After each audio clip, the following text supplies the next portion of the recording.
지난주 KBS 생로병사의 비밀에서 20대와 30대의 가속 노화에 관한 문제를 다루는 그러한 내용을 봤습니다. 2030 세대들의 당뇨병이 10년 전보다 74%가 늘었다고 합니다. 고혈압 역시도 10년 전보다 45%나 늘었다고 합니다. 고지혈증 환자도 2배 이상 늘었는데 이 수치가 50대, 60대를 뛰어넘는 수치라고 합니다. 지금의 20대와 30대가 자신의 부모들보다 더 빠르게 노화하고 또 더 오랜 기간 만성 질환을 겪는 첫 세대가 될 것이라고 이야기를 합니다. 이 프로의 제목이 가속 노화에 브레이크를 걸어라 라는 프로였습니다. 제가 잠깐 보는데요, 그 3명의 대상자가 나와서 그들의 삶을 보여주는데 공통점이 있었습니다. 그냥 아무 때나 수시로 땡기는 대로 먹는데 아무도 옆에서 말리는 사람이 없다. 잔소리하는 사람이 없는 거예요.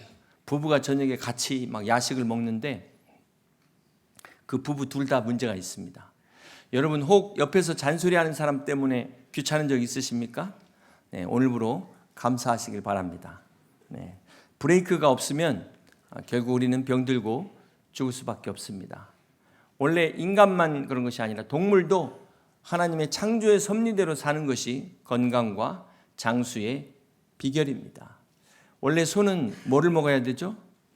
풀을 먹어야 되는데 이 소에게 동물성 사료를 줘가지고 생긴 병이 바로 광우병입니다. 또 마블링 좋아하시는 분 많이 계실 것 같은데요, 이 마블링 고기는 소에게 곡물 사료를 줘야만 마블링이 만들어진다고 합니다. 그런데 풀을 먹은 소에 비해서 이 곡물 사료를 먹인 소가 포화지방과 단순 불포화지방 함량이 훨씬 높고요, 동맥경화를 일으키는 오메가6의 함량이 훨씬 높다는 이야기입니다. 그러니까 마블링 고기 많이 드실수록 몸에는 해롭다는 것을 우리는 기억해야 될 것입니다. 우리가 건강하게 사는 것이 꼭 이 먹는 것뿐만이 아니라 모든 것, 삶에 있어서 삶의 원리가 하나님이 만드신 창조의 원리대로 살 때 건강한 삶을 살 수 있습니다. 그럴 때 비로소 행복한 삶을 살 수 있는 것입니다. 그런데 이 인간의 욕심이 자꾸 곁길로 나가요. 브레이크 없는 질주를 하다 보니까 결국 죽음이라는 종착역에 이르게 되는 것입니다. 사랑하는 성도 여러분, 아무리 좋은 차, 비싼 차도 브레이크가 없다면 무용지물이 될 것입니다. 브레이크가 있어야 맘 놓고 달릴 수 있지 않겠습니까? 오늘 여러분의 브레이크를 한번 점검해 보시길 바랍니다. 내 브레이크는 잘 작동하는지. 그래서 새로운 한 주간도 사망의 길이 아니라 생명의 길을 달려갈 수 있는, 주 안에서 복된 길을 향해 나가는 저와 여러분 다 되시기를 주님의 이름으로 축복합니다. 오늘도 계속해서 하나님의 불에 관한 말씀을 함께 나누기를 원합니다. 이 시간 불같은 성령의 능력이, 하나님의 말씀의 능력이 여러분 심령 가운데 떨어지시기를 주님의 이름으로 축복합니다. 이 불은 하나님의 임재와 하나님의 심판을 상징한다라고 말씀을 드렸습니다. 성경을 보면 이 두 가지의 심판이 나오는데요, 먼저 첫 번째는 계시록 20장에 나오는 일명 백보자의 심판입니다.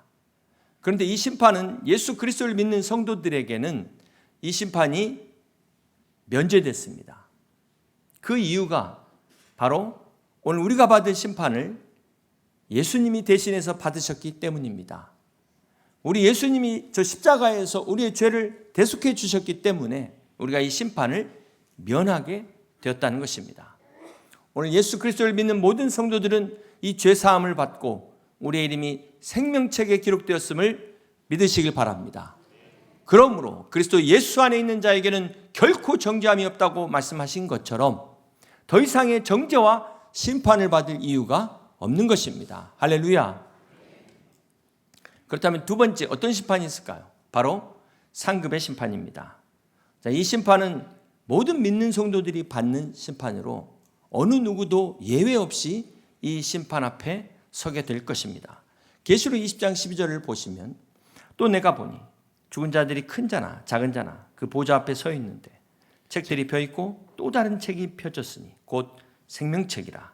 죽은 자들이 자기 행위를 따라 책들에 기록된 대로 심판을 받으니 바다가 그 가운데서 죽은 자들 내주고 또 사망과 음부도 그 가운데에서 죽은 자들 내주매 각 사람이 자기의 행위대로 심판을 받고. 자, 여기 행위에 대한 심판을 말씀하고 있습니다. 우리가 구원을 행위로 받는 것이 아닌데, 그렇다면 여기에서 말씀하는 행위는 어떤 행위를 말씀하고 있을까요? 고린도후서 5장 10절을 보시면 이는 우리가 다 반드시 그리스도의 심판대 앞에 나타나게 돼요. 각각 선악간에 그 몸으로 행한 것을 따라 받으려 함이라 라고 말씀하고 있습니다. 자, 여기서 심판대가 원어로 보면 베마라는 단어입니다. 이 베마는 이 당시 로마 시대 경기장에서 운동선수들이 경기하고 마지막 시상대 앞에 서는 그 시상대를 베마라고 합니다. 자, 그러니까 우리가 이 심판대가 하나님 앞에서 상을 받는 시상대가 된다는 말이 됩니다. 이와 같이 우리가 인생의 마지막 순간에 하나님의 시상대 앞에서 우리가 각각 상급의 심판을 받게 된다고 성경이 말씀하고 있습니다. 사랑하는 성도 여러분, 중요한 사실은 구원은 믿음으로, 우리의 조건이 아니라 은혜로 누구나 값없이 받는 것이라면 오늘 이 믿음의 상은 누구나 받는 게 아니고 각각 행한 대로 받는다라는 사실을 반드시 기억하시길 바랍니다.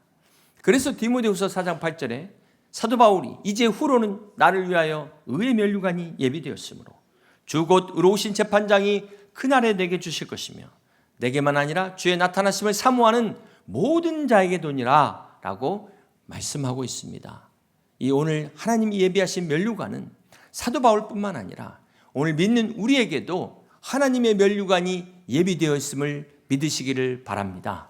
하나님께서 우리에게 상을 준비하셨습니다. 그래서 히브리서 11장 6절에는 믿음이 없이는 하나님을 기쁘시게 하지 못하나니 하나님께 나아가는 자는 반드시 그가 계신 것과 또한 그가 자기를 찾는 자들에게 상 주시는 이심을 믿어야 할지니라. 성경은 우리 하나님이 반드시 분명히 상 주시는 하나님이신 것을 말씀하고 있습니다. 자, 그렇다면 이 상의 기준이 무엇일까요? 오늘 본문에 고린도전서 3장 13절을 다시 봅니다. 각 사람의 공적이 나타날 터인데 그날의 공적을 밝히리니 이는 불로 나타내고 그 불이 각 사람의 공적이 어떠한 것을 시험할 것임이라. 여기서 공적이라는 것은 바로 우리 사람의 행위를 가리킵니다. 이것이 바로 심판의 때 평가의 기준이 된다는 것입니다. 이 공적은 구원을 위한 것이 아니고 구원의 조건이 아니라 구원의 결과로서 나타나는 공적을 말씀하고 있습니다. 자, 또한 여기 불은 지금 심판을 가리키는데요.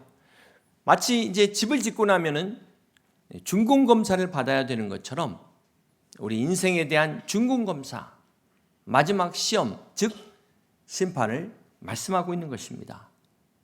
사랑하는 성도 여러분, 오늘 우리의 영적인 믿음도 마찬가지입니다. 우리가 마지막 때 영적인 준공검사를 받으셔야 되는데요. 자, 이때 불에 의한 공력 테스트를 통과해야 합니다. 오늘 본문을 보면 우리 인생을 마치 집을 짓는 건축에 비유하고 있습니다.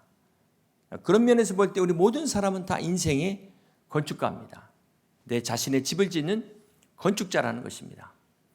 고린도전서 3장 10절을 보시면 내게 주신 하나님의 은혜를 따라 내가 지혜로운 건축자와 같이 터를 닦아두매 다른 이가 그 위에 세우나 그러나 각각 어떻게 그 위에 세울까를 조심할지니라 말씀하고 있어요. 자, 여기서 조심하라고 말씀하는 이유가 무엇일까요? 바로 우리 인생에는 연습이 없기 때문입니다. 우리 인생은 한 번밖에 없는 인생이기 때문에 그렇습니다.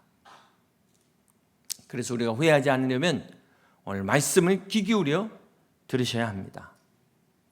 사랑하는 성도 여러분, 오늘 본문을 보면 집을 짓는 재료가 나오는데요. 한번 몇 가지인지 세어보시겠습니까? 고린도전서 3장 12절입니다. 만약 누구든지 금이나 은이나 보석이나 나무나 풀이나 집으로 이 터 위에 세우면 지금 몇 가지죠? 6가지 재료가 나옵니다. 물론 이 재료가 10가지가 넘을 수도 있어요. 그런데 어떤 재료든 이 재료를 2가지로 구분을 할 수 있습니다. 그것은 바로 불에 타느냐, 불에 타지 않느냐. 바로 이 불연제가 중요한 기준이 된다는 것을 알 수가 있습니다.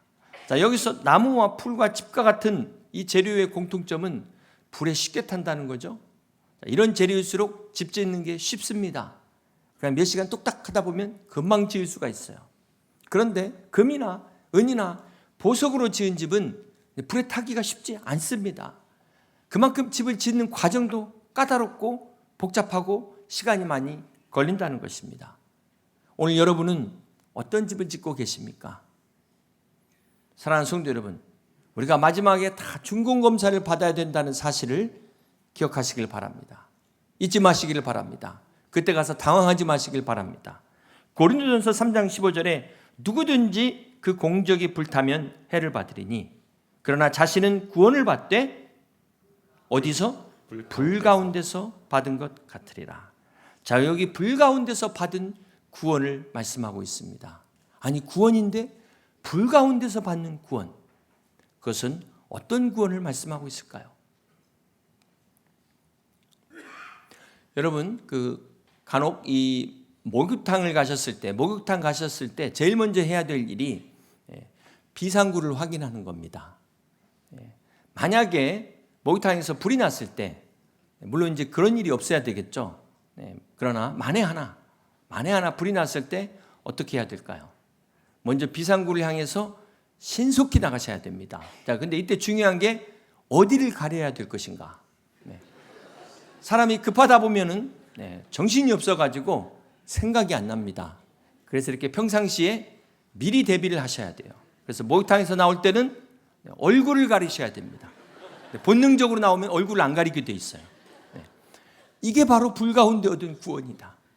이게 부끄러운 구원이라는 거예요. 성경을 보시면 불 가운데 구원을 얻은 대표적인 인물이 나오는데 바로 창세기 19장에 아브라함의 조카 롯입니다. 그가 소돔과 고모라에서 유지가 될 정도로 큰 부를 이루고 성공했지만 소돔과 고모라가 불과 유황의 심판을 받을 때 황급히 빠져나오니라고 몸만 구원을 받았어요. 자기 아내는 소금기둥이 되고 말았습니다. 이것이 바로 불 가운데 얻은 부끄러운 구원입니다. 또 한 사람, 누가복음 23장에 보면은 십자가상에서 구원받은 강도가 바로 부끄러운 구원을 받은 사람입니다. 여러분, 천국에 가보시면은 팬티만 걸치고 있는 사람이 만약에 보일지 모르겠어요. 바로 그 사람이 십자가상에서 구원받은 강도입니다. 어떤 사람들은 이 사람을 부러워해요. 평생 사는 동안 내 마음대로 멋대로 살다가 죽기 직전에 예수 내 구주 해가지고 구원받으니까 부럽다는 거예요. 근데 그 사람 지금 천국에서 팬티만 걸치고 개털 모자 쓰고 있다라는 사실을 잊지 마시길 바랍니다. 구원이라고 똑같은 구원이 아니에요. 부끄러운 구원이 있습니다. 불 가운데 구원이 있습니다. 이번 주도 제가 목자 세미나 때문에 어제 올라왔는데요. 오늘 또 내려가야 되거든요. 근데 또 지난 주간에는 장례식이 있어서 중간에 또 한 번 올라갔다 내려갔습니다. 근데 이제 비행기를 탈 때마다 존 1, 2, 3 해가지고 이렇게 줄을 세워요. 근데 저는 항상 세 번째 서가지고 마지막인데 물론 이제 싼 편이니까 그렇지만 제가 이제 그런 생각을 해봤어요. 만약 내가 천국에서 존 3면 어떡하지? 그런 생각이 또 가끔 들더라고요. 여러분, 성경은 부끄러운 구원을 말씀하고 있습니다. 오늘 저와 여러분의 구원이 부끄러운 구원이 되지 않기를 주님의 이름으로 축복합니다. 설사 우리가 이 땅에서 대우받지 못하고 알아주지 않아도 존 3, 존 10이 제일 뒤에 마지막에 줄 섰다 할지라도 천국에서만큼은 하나님이 인정하시고 하나님이 보상해 주시는 주님께 칭찬받는 여러분 다 되시기를 주님의 이름으로 축복합니다. 우리가 이제 이 비행기를 여행하다 보면 보통은 비행기 착륙 한 15분, 20분 전에 이 안내방송이 나옵니다. 기장에 착륙을 알리는 안내방송이 나와요. 이때 이 방송이 나오면 한참 자다가 정신 차리고 짐을 꾸리고 우리 여자들은 화장을 다시 고치고 내릴 차비를 하잖아요. 착륙을 준비하잖아요. 막 서로 나가려고 짐 딱 들고 땡 하면 먼저 나가려고 막 그러는데 성경에 보니까 이 기장의 착륙 안내 방송과 같은 말씀이 있더라고요. 바로 베드로후서 3장 10절입니다. 그러나 주의 날이 도둑같이 오리니 그날에는 하늘이 큰 소리로 떠나가고 물질이 뜨거운 불에 풀어지고 땅과 그 중에 있는 모든 일이 드러나리로다. 이 땅도 마지막 때가 있다는 거예요. 천국에 가기 위하여 착륙하는 그날, 주의 날이 온다는 것입니다. 그런데 그날이 도둑과 같이 온대요. 아무도 알지 못하는 우리가 잠자고 있을 때 온다는 것입니다. 오늘 본문도 그날을 말씀하고 있어요. 바로 그날이 심판의 날입니다. 바로 그날이 하늘의 불이 임하는 날입니다. 이 심판의 날에 이 불이 우리의 공력을 테스트할 것입니다. 그때 우리는 이 불에 의해서 한순간에 다 홀라당 날아가 버리는 분도 있다는 거예요. 그런가 하면 이 불을 견디는, 통과하는 사람도 있다는 것입니다. 사랑하는 성도 여러분, 오늘 여러분이 짓는 집은 어떤 집입니까? 우리 인생의 마지막 때 우리가 하나님 앞에 섰을 때 우리의 공적이 아무것도 남은 게 없다면 얼마나 허무하겠습니까? 얼마나 애통하겠습니까? 이야말로 얼마나 기가 막힐 노릇입니까? 사랑하는 성도 여러분, 오늘 우리도 언젠가는 다 이 세상을 떠나게 될 것입니다. 죽음은 이 세상에서 가장 확실한 거예요. 누구나 다 예외 없이 죽기 때문에 죽음이야말로 가장 확실한 것입니다. 그런데 왜 이 죽음을 불확실하게 여길까요? 내가 언제 죽을지 모르기 때문에, 내가 결코 내일 죽는다고 생각하지 않기 때문에 죽음이 불확실한 것입니다. 그러나 죽음은 결코 불확실하지 않는 확실한 진리입니다. 사랑하는 성도 여러분, 여러분은 지금은 어떤 유산을 남기고 있습니까? 이 유산을 꼭 돈으로만 생각하시면 안 돼요. 혹 불에 타는 재료로 열심히 짓고 있지 않습니까? 지금 막 헛수고하고 있지 않습니까? 더 늦기 전에 준비하시기 바랍니다. 비록 우리가 이 땅에서는 좋은 집이 없어도, 내놓을 만한 집이 없어도, 자랑할 만한 집이 없어도 천국에서만큼은 좋은 집을 예비하는 그런 여러분 다 되시기를 주님의 이름으로 축복합니다. 여러분 다 아시는 옛날 이야기인데요. 토끼와 거북이가 경주를 하다가 토끼가 졌죠. 이때 토끼가 실망을 하고 있는데 달팽이가 와서 옆에서 하는 말이, 야 토끼야, 나랑 달리기 해볼래? 그러는 거예요. 지금 토끼가 자존심이 상했는데 이 달팽이 정말 너무나도 가짜나 가지고 그냥 뒷발로 뻥 차버렸어요. 그리고 나서 1년 후에 토끼가 집에서 쉬고 있는데 누가 문을 뚝뚝 두드립니다. 그러니까 열어보니까는 그 1년 전에 뒷발로 차버린 달팽이가 문 앞에 서 있는 거예요. 그러면서 이 달팽이 하는 말이, 네가 나 찾냐? 다 아시는 얘기를 또 이렇게 웃어주시고 감사합니다. 동물 영감에 보면 여러분 그 연체동물 중에서 달팽이가 느린 동물이 아니에요. 달팽이를 가장 느리다고 생각하는 것은 달팽이에게 상처를 주는 겁니다. 선입견과 고정관념으로 생각하지 마세요. 달팽이를 누구하고 비교하느냐에 따라 달려 있어요. 어느 추운 날 달팽이가 사과나무를 기어 오르고 있었습니다. 달팽이가 아주 느린 속도로 조금씩 올라가는데 이 중간에 나무껍질 사이에서 한 벌레가 머리를 빠꼼히 내밀더니 달팽이에게 이렇게 말합니다. 야, 이 바보야, 너 지금 쓸데없이 힘을 낭비하고 있어. 저 위에 올라가봤자 사과는 없어. 그렇게 이야기하니까 달팽이가 이렇게 대답했다고 합니다. 내가 저 꼭대기에 도달할 때쯤 되면 아마도 사과가 열려 있을 거야. 사랑하는 성도 여러분, 달팽이한테도 배울 게 있습니다. 인생은 속도가 아니라 방향입니다. 그러므로 다른 사람하고 비교하지 마시고 느리더라도 꾸준하게 달팽이처럼 목표를 향해 나아가는 여러분 다 되시기를 주님의 이름으로 축복합니다. 이탈리아의 르네상스 시대의 유명한 건축물 중에 하나인 피사의 사탑, 뭘로 유명하죠? 기울어져서 유명합니다. 피사의 사탑은 1350년에 완공됐는데 1년에 약 1mm씩 기울어져 가지고 1990년에는 약 5.5도, 4.5m가 기울어졌어요. 그래서 결국 복원 작업을 통해서 이 탑을 세우는데요, 약 4도로 상단이 3.9m 정도까지 복원을 시켰다고 합니다. 이 피사의 사탑이 기울어진 이유가 무엇일까요? 건물의 무게를 지탱하지 못한 기초에 문제가 있었기 때문에 그렇습니다. 사랑하는 성도 여러분, 오늘 우리 인생도 마찬가지입니다. 겉으로 보이는 게 아무리 화려해도 기초가 부실하면 무너지게 돼 있어요. 여러분, 여의도가 한강의 퇴적물 위에 조성된 땅인 거 아시죠? 요 밑에는 다 모래와 자갈로 되어 있습니다. 이 앞으로 재개발을 할 때 싱크홀 발생할 확률이 높다는 것을 우리는 잊지 말아야 돼요. 지난번에도 싱크홀이 있었잖아요. 이 싱크홀이 얼마나 무섭습니까? 그런데 영적인 싱크홀이 있다는 거 아세요? 신앙생활 잘하다가 어느 날 갑자기 확 아래로 꺼져버리는 거예요. 어느 날 갑자기 시험에 들어가지고 안 보여.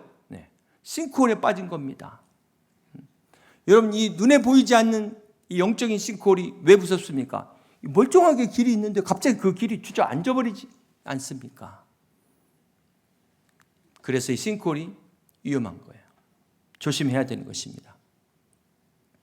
사랑하는 성도 여러분, 오늘 여러분의 인생을 앞길만 보지 마시고 뒷길도 한번 돌아보세요. 우리에게 행복을 가져다 줄 것으로 생각하고 내 평생 내 모든 것을 던져서 밤잠 안 자고 애쓰며 모았던 이 모든 것, 오늘 성경은 뭐라고 말씀합니까? 모래성이다. 우리가 더 좋은 집, 더 넓은 집 찾아 이사하고 더 좋은 차로 바꾸고 통장을 늘리고 펀드를 늘리고 그 재미로 살지만 성경은 뭐라고 말씀합니까? 그거 언젠가 무너질 모래성이라고 말씀하고 있습니다. 그런데 아직도 이 모래성에 집착하면서 모래성만을 열심히 쌓고 있는 사람이 있다는 사실입니다. 오늘날 많은 사람들이 자신의 꿈을 이 모래성 위에 세우고 있어요. 돈 위에 세우려고 하고 건강 위에 세우려고 하고 있습니다. 그러나 이것들은 언제든지 우리를 배신할 수 있어요. 언제 변할지 모릅니다. 이것은 결코 반석이 될 수 없는 것입니다. 오늘 이 땅 위의 것들, 이 세상의 모든 것들은 절대로 우리가 믿을 수 없는 반석이 될 수 없다는 사실을 믿으시기를 바랍니다. 사랑하는 성도 여러분, 오늘 우리의 믿음도 마찬가지예요. 우리의 신앙을 어디에 세우고 있습니까? 혹시 모래성 위에 세우고 있지는 않습니까? 이 믿음을 사람에게 두거나 관계에 두게 되면요, 그 사람에 의해서, 관계에 의해서 믿음이 흔들리게 됩니다. 직분이나 명예에 두게 되면은 결국 오래 갈 수가 없는 것입니다. 이 믿음을 세상적인 출세나 성공에 두게 된다면 결국은 낙심하고 실망할 일밖에 없는 것입니다. 오늘 믿음의 기초를 사람에게 둔 사람이 있고 환경에게 둔 사람, 어떤 사람은 감정에게 두고 있는 사람들, 이거 다 흔들리고 무너질 수밖에 없는 것입니다. 그렇다면 어떻게 해야 될까요? 어떻게 해야 우리 인생을 후회 없는 인생의 집을 세울 수 있겠습니까? 어떻게 해야 우리가 부끄럽지 않는 구원을 받을 수 있겠습니까? 오늘 본문이 그 해답을 말씀하고 있습니다. 고린도전서 3장 11절에 보시면 이 닦아둔 것 외에 능히 다른 터를 닦아둘 자가 없으니 이 터는 곧 예수 그리스도라. 그렇습니다. 영원히 무너지지 않을 유일한 터는 바로 하나님의 아들 독생자 예수 그리스도이신 것을 믿으시기를 바랍니다. 사랑하는 성도 여러분, 이 세상에서 아무리 대단한 사람일지라도 그리스도가 없으면 그것은 모래 위에 세운 것입니다. 절대 부러워하실 필요가 없어요. 그러나 비록 초라하고 별 볼 일 없는 인생처럼 보일지라도 예수 그리스도 반석 위에 세운 사람은 결코 무너지지 않습니다. 그러므로 오늘 우리의 인생의 기초를 오직 예수 그리스도 위에 세우시는 여러분 다 되시기를 주님의 이름으로 축복합니다. 사랑하는 성도 여러분, 유명한 소설의 빙점을 쓴 일본의 미우라 아야코가 생전에 이런 말을 했습니다. 질병으로 내가 잃은 것은 건강뿐이었다. 그 대신 신앙과 생명을 얻었다. 질병으로 내가 잃은 것은 건강뿐이었다. 대신 나는 신앙과 생명을 얻었다. 이렇게 고백했습니다. 사랑하는 성도 여러분, 육체의 성전이 무너지면 성령의 성전이 세워지게 되는 것입니다. 비록 고통스럽지만 우리는 잃어버린 것을 통해서 진정한 소중한 것이 무엇인지를 깨닫게 됩니다. 오늘 여러분의 잃어버린 것을 통해서 더 귀한 하나님의 은혜를 발견하시는 여러분 다 되시기를 주님의 이름으로 축복합니다. 이제 말씀을 정리합니다. 사랑하는 성도 여러분, 여러분 지금 어떤 집을 짓고 계십니까? 우리가 마지막 하나님의 심판 때 이 시상대 앞에 설 때까지 끝난 것이 아닙니다. 지금도 늦지 않았습니다. 혹 지금까지 불에 타는 재료로만 열심히 살아왔다면 실망하지 마시고 오늘부터 새롭게 시작하시길 바랍니다. 제가 그분들을 위해서 불연제를 하나 소개해 드리려고 해요. 여러분, 바르는 불연제가 있다는 것 아십니까? 바로 그리스도의 보혈을 바르시길 바랍니다. 그리스도의 보혈로 덮으시기를 바랍니다. 여러분이 그리스도를 발견하고 주 안에서 이 사명을 깨닫는 순간 더 이상 우리의 삶은 불에 타지 않을 것입니다. 이것이 바로 사명의 축복입니다. 지지난주에 이 사명은 그물이 찢어지지 않는 축복이다 라고 말씀을 드렸는데요. 오늘 이 사명은 불에 타지 않는 축복이라는 것, 이 비밀을 깨달으시기를 바랍니다. 히브리서 12장 28절은 그러므로 우리가 흔들리지 않는 나라를 받았은즉 은혜를 받자. 이로 말미암아 경건함과 두려움으로 하나님을 기쁘시게 섬길지니. 함께 있습니다. 우리 하나님은 소멸하는 불이심이라. 그렇습니다. 우리가 믿는 하나님은 소멸하는 불, 심판의 하나님이신 것을 믿으시기를 바랍니다. 이것이 우리가 끝까지 흔들리지 않고 경건함과 두려움을 가지고 주님 앞에 설 때까지 기쁘게 섬기는 비결이라고 성경은 말씀하고 있습니다. 그러므로 우리가 지혜로운 인생의 건축자로서 여러분의 인생의 터를 참된 터가 되시는 예수 그리스도 위에 세우시는 여러분 되시기를 주님의 이름으로 축복합니다. 여러분의 가정을 교회의 참된 터가 되시는 예수 그리스도 위에 세우시는 복된 가정 되시기를 주님의 이름으로 축복합니다. 그래야 어떤 악한 영들도 감히 넘보지 못하고 어떤 재앙이 닥쳐와도 무너지지 않는 그런 복된 인생 되셔서 우리 주님 다시 오실 때 영원한 하늘의 상급을 받아 누리는 우리 여의도 침례교회 모든 성도들이 다 되시기를 주님의 이름으로 간절히 축원합니다. 아멘. 시간 말씀 생각하시면서 함께 같이 찬양하고 기도합니다.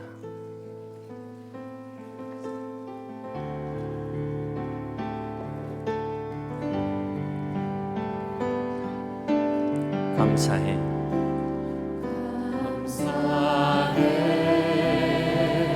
시험이 닥쳐올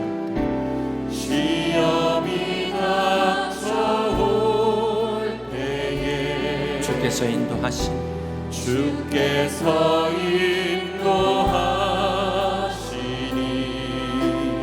두려움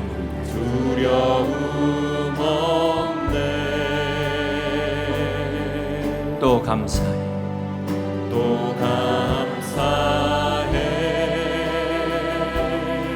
고통이 찾아올 때에 주께서 지켜주시니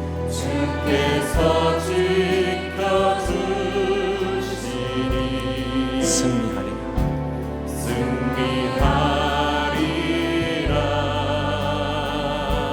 나의 모든 생활 속에서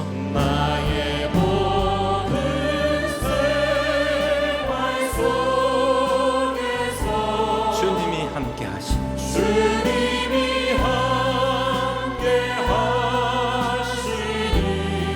주님의 성령 나를 인도하시니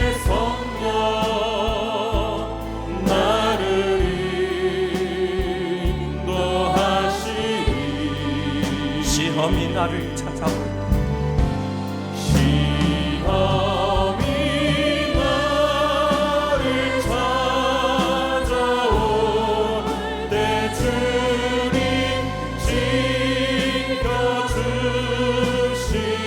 주님의 성령 나를 인도하시니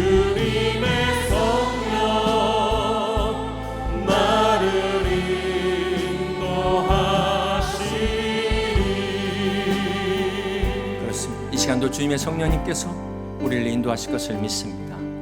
이 시간 어떤 시험 가운데서도 인생의 참된 터가 되시는 예수 그리스도의 믿음을 세우기를 소망합니다. 우리의 가정을, 기업을 교회의 참된 터가 되시는 예수 그리스도 위에 세우게 하여 주시옵소서.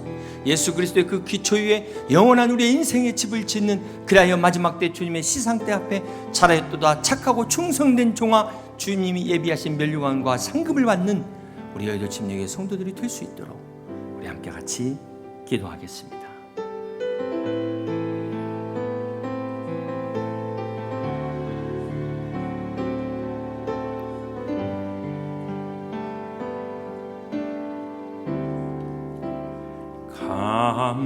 감사해.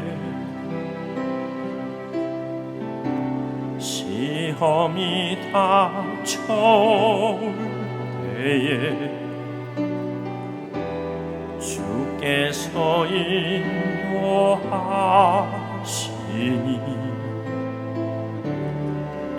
두려움 없네. 또 감사해.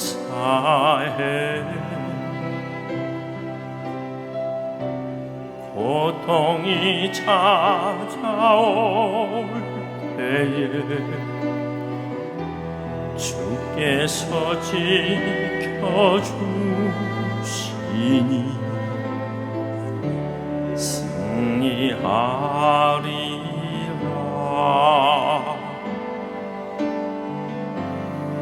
나의 모든 생활 속에서 주님이 함께 하시니 주님의 성령 나를 인도하시리. 시험이 나를 찾아올 때 주님 지켜주시리. 주님의 성령 나를 인도하시리. 다 같이 일어나서 감사해. 감사해. 시험이 닥쳐올 때에 주께서 인도하시니 두려움 없네. 또 감사해.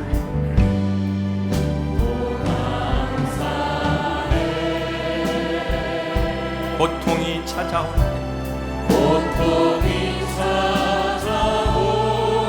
때에 주께서 지켜주시니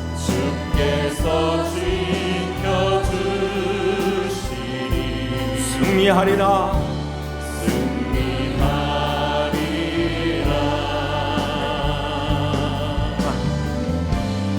나의 모든 생활 속에서 주님이 함께 하시니 주님의 성령 나를 인도하시니. 시험이 나를 찾아올 때